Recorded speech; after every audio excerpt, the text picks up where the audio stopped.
But rather than that, I play knight b3. Now, knight b3 forces him to trade off the queens. He's got to... Remember, I'm forking his queen and his rook. So if he moves the queen, let's say he moves the queen to here, I just take the rook for free with the queen. He can take back, but then I win a rook for free. So his only choice, since I'm forking his queen and his rook, is to take the queen.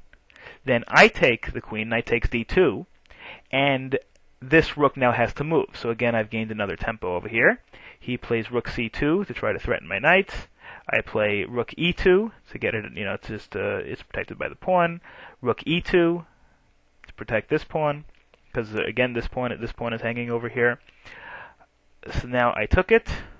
He took it with his pawn. I figured, look, let's see, would it have been a better move to play knight d6? If I play knight d6, yeah, that probably would have been a better move, because this is one second, he could take, actually not necessarily, because then he could take, and then if I trade off, then he trades off the rook. So yeah, okay, so that probably, I don't think I could have won any more material on this move so easily.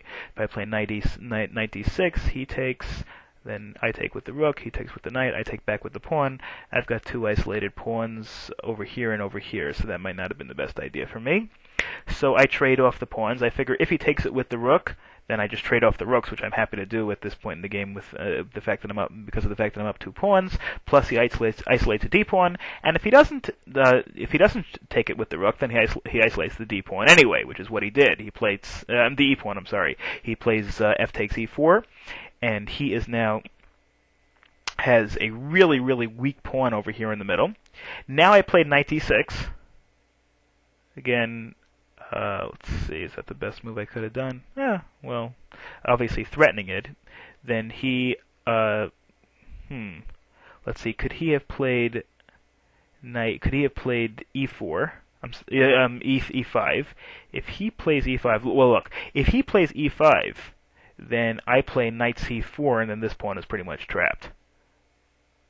Well, one second, he can protect it. Okay, I guess he could protect it by moving the knight out here. Then maybe I threaten it with the pawn. Okay, it's an interesting variation.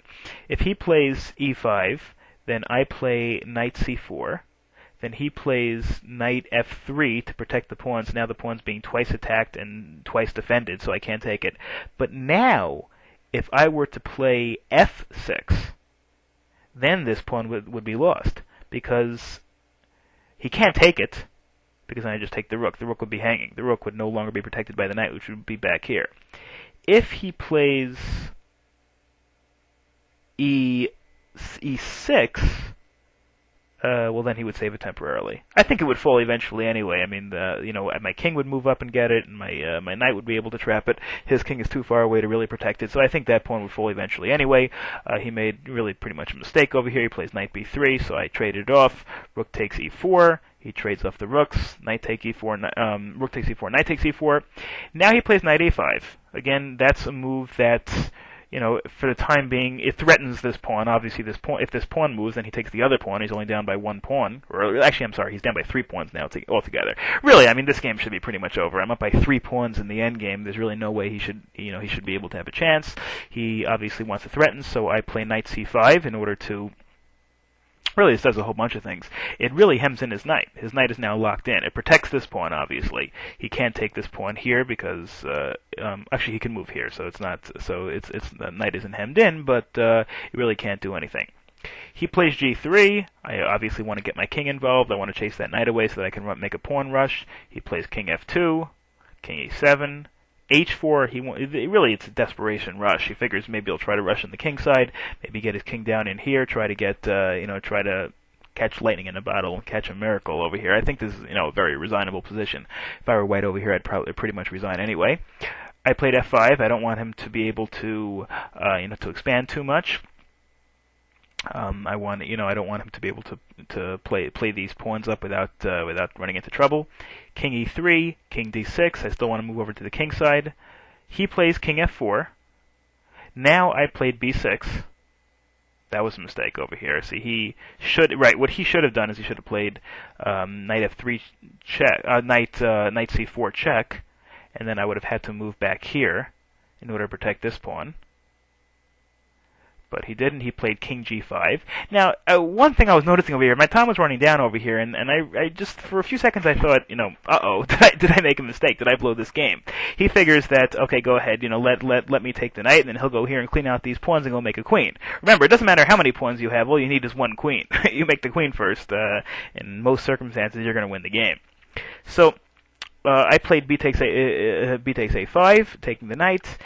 And the reason why I did that, the reason why I felt perfectly comfortable doing that, is because I saw he didn't have a threat. Why? Well, he plays king h6.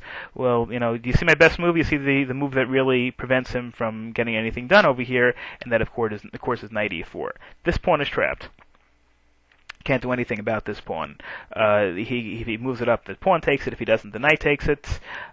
He takes king takes h7, knight takes g3, and now this pawn can't do anything. He can wipe out all of these pawns, and it makes no difference. He can't move this pawn to h5 until the knight is removed, and by that point, this pawn or this pawn are going to be queens. And so the game just plays out a little bit. King takes g6, a4. Again, then he goes straight for the knight. Doesn't worry about this pawn.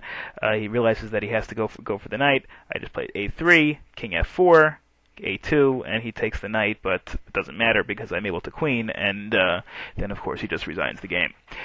So, and again, the end of the game was pretty much just mop up. But I thought it was an interesting game because it really, taught me in practice that getting a lot of space and getting impressive looking pawn structures are not necessarily the best way to go about things. You also need to avoid overcommitting.